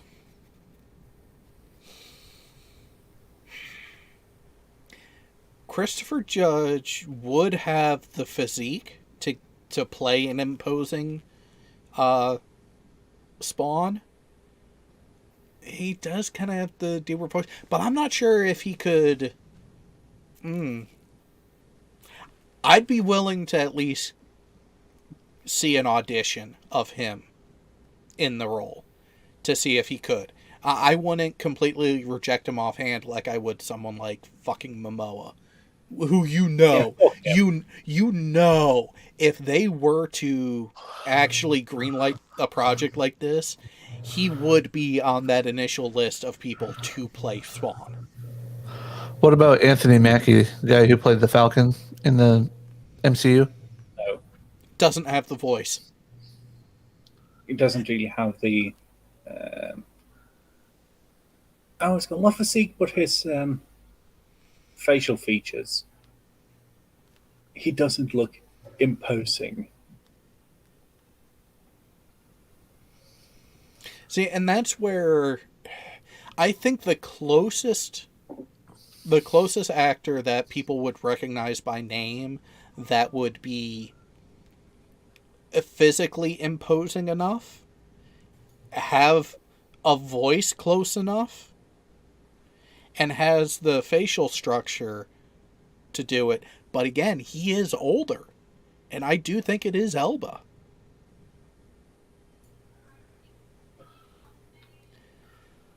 Yeah, because I find it hard to be something where he doesn't fit in with the age range as well. If I were able to. Frog Spawn. Not just that, I also finally got Discord up, and that you're being generous at the 10% on that one. Well, If you want to make Frog Spawn, cast Kevin Hart.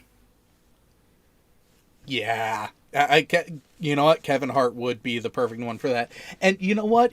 With Spawn, similar to Violator, I think Thierry has it right. You would probably have to do the same thing there. Find someone who can fit the physique side of it, but then have someone else be the voice actor. And that's where you could retain Keith David for it. Or, oh, you know who else could do the voice? Oh, fuck, what's his name? Used to do the Allstate insurance commercials. Oh, I know who you're talking about. Yeah, he often plays a mid to high level ranking military officer on shows where shows and movies where he's not the lead, because he does have that imposing stature and he does have a voice that could do it, that could carry it. But again, he's older.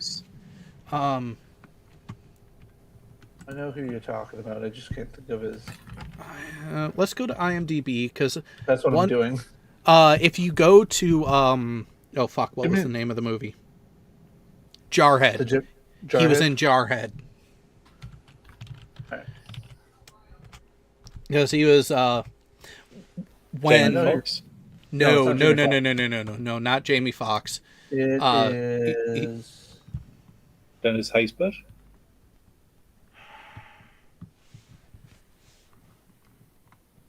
No, I'm scrolling through it right now. It's gonna be Damien Poitier. Jacko Sims. Corinne Grimes. Yeah, it's Dennis Haysbert. yes, Dennis Haysbert. That's who it is, Major Lincoln. But again, it's bad that we have these ideas of actors to do these things, but a lot of them, age is an issue. So, like, you could have Dennis Haysbert do the voice. He was born in 1954. What if age wasn't an issue, though? If age wasn't if age was not an issue, I would flip a coin between Keith David in his prime and Dennis Haysbert in his prime. Either one could do it. They have the acting chops, they have the voice, and I think they have the build and look.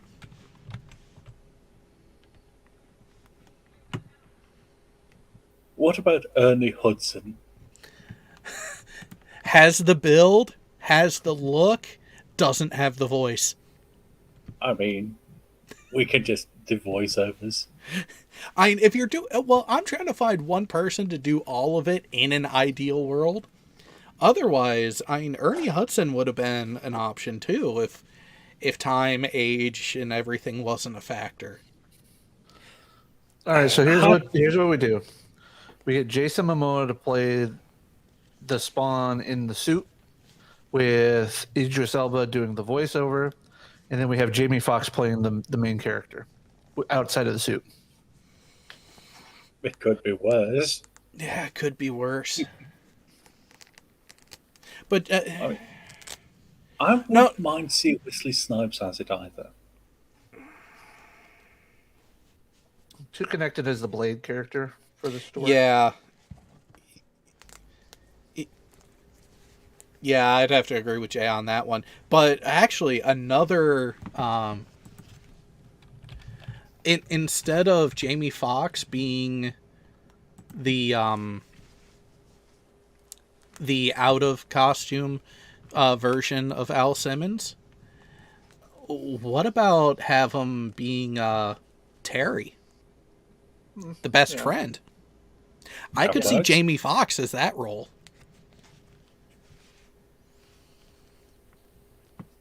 Yeah, I can see that.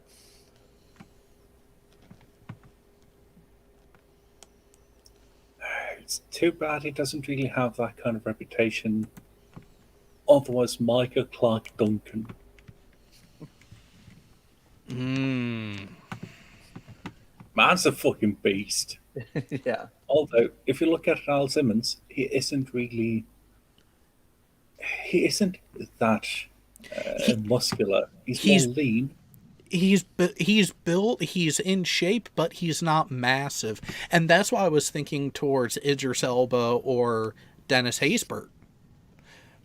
in shape, bigger stature, imposing, has the voice, but isn't a muscle-bound freak. But you know, because the name and the thing, and he has the look, he has the physique, a studio would want someone like Momoa. And that's where, fuck no. that shit. Momoa, I do not see him being able to handle that type of character. What about Tony Todd in his prime? That is another good choice. Because the voice, the physique and stature. Yeah, he could do it. Yep. Now he would have worked.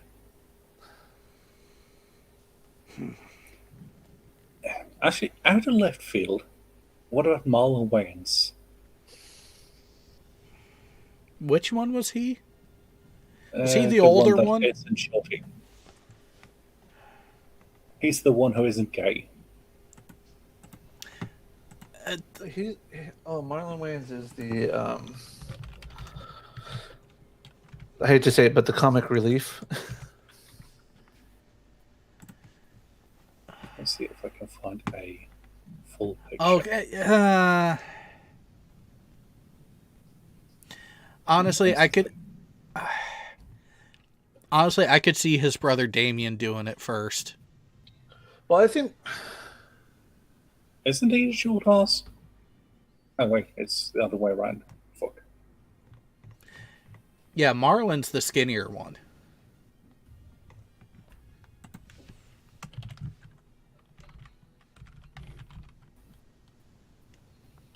I don't think that would actually be a bad casting.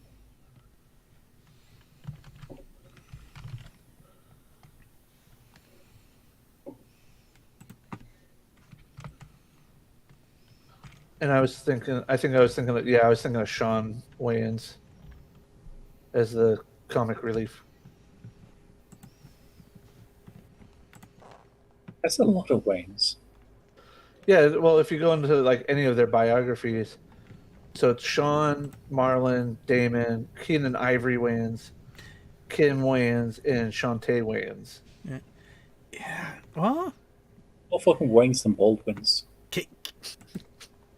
Keenan might have been able to pull it off.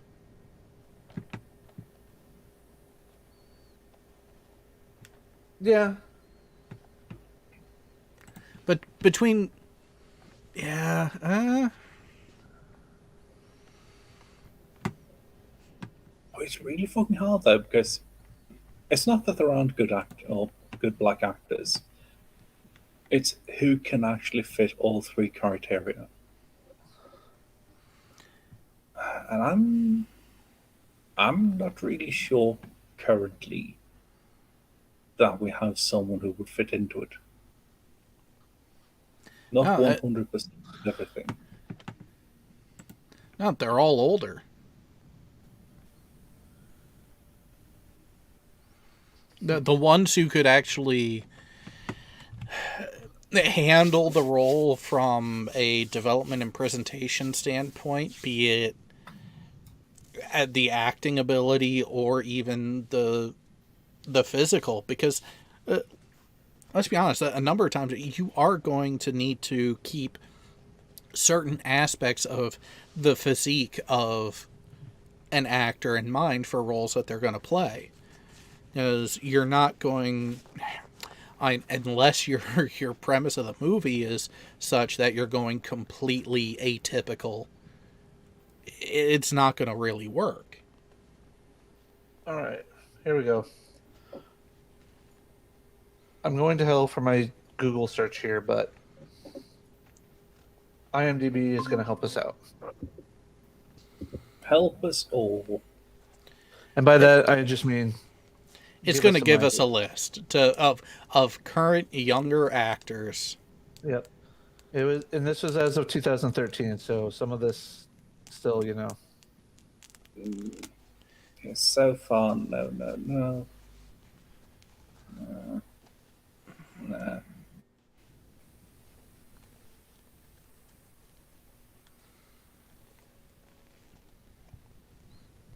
Oh, no. Yeah. That You one's know what? short. I know who we could do. Jesse Smollett after he gets out of jail. He's going to have enough time to work on the physique. But would we need a voiceover? Would we need Probably. a I just voice need to double? look. What's the question with, Joseph Smollett, though? Is he going to be walking like a violator after getting out? Probably. Well, maybe not, because I mean that is kind of his thing. Well, you never know.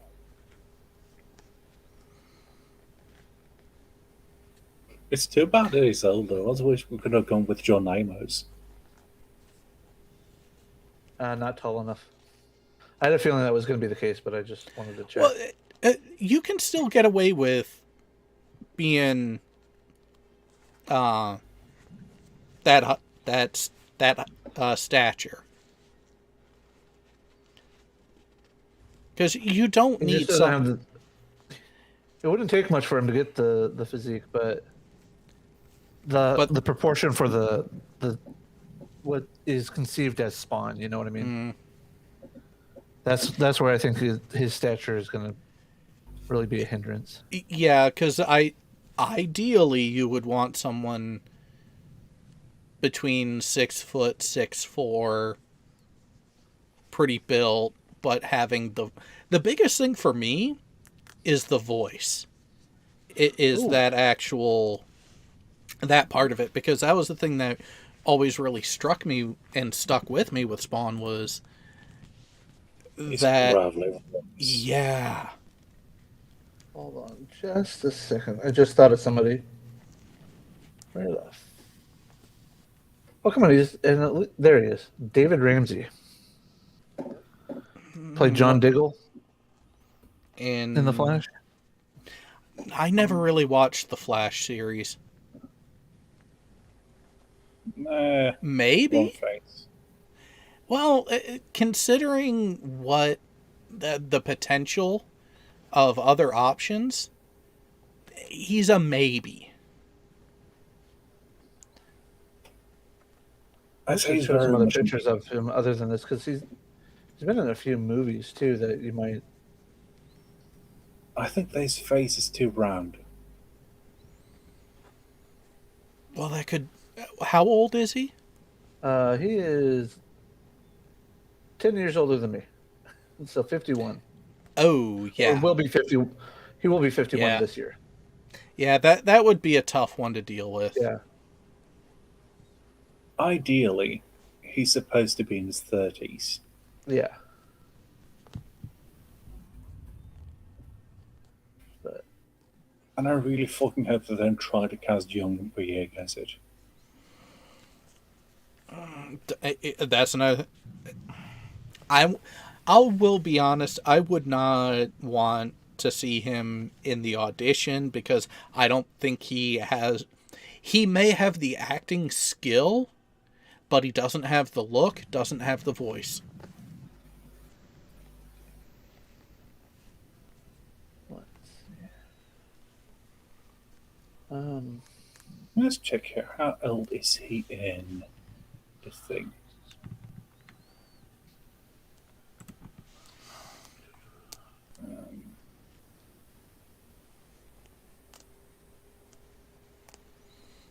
In what thing? Who are you thinking now? How old Al Simon is supposed to be when he actually, falls quits life. Yeah. Early 30s.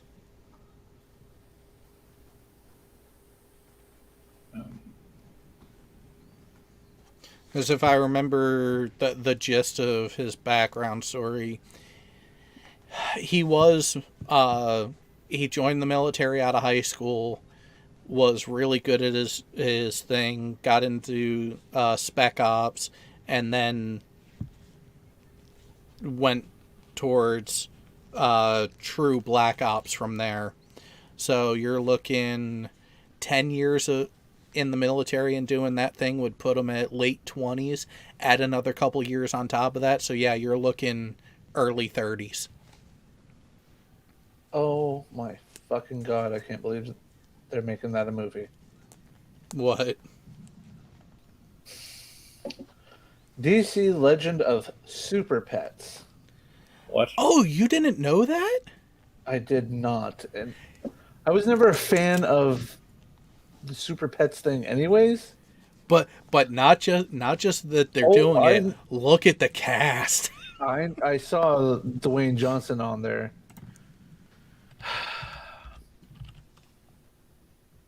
And of course, Dwayne Johnson is Crypto. Oh, of course. They have John Krasinski as Superman, Kevin Hart as Ace, which I'm assuming is Batman's dog.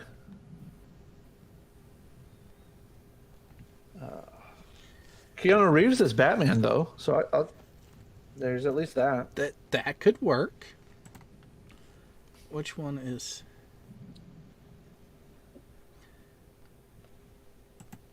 Yeah, it looks like Ace is Batman's dog. Yeah.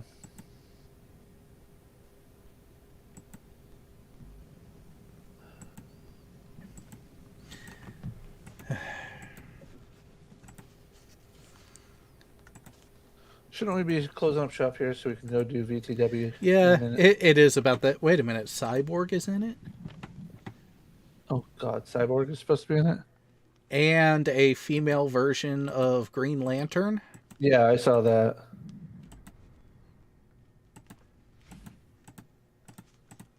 I will give the tagline for the movie a little bit of credit, because it is.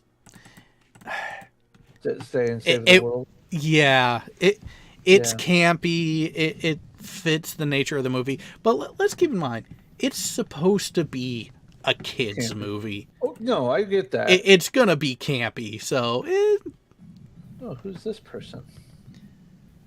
don't know, but we'll find out, and we will be. Yeah, we'll be back on air in a little over 20 minutes, and we just might have a special guest. Is it Bo? It's very special. And Jared, Ah. just the start of Veterans Talk Weekly. Do you want to go into that? Wait. Is this something that we should be letting the people know about now, or should we confirm it and you know what? Oh, I'm gonna Jesus. make them wonder. I'm gonna make them wonder. I like Because, yes, let's make them wonder. We'll the see way, you all Omar in about Sy 20 froze. minutes. By the way.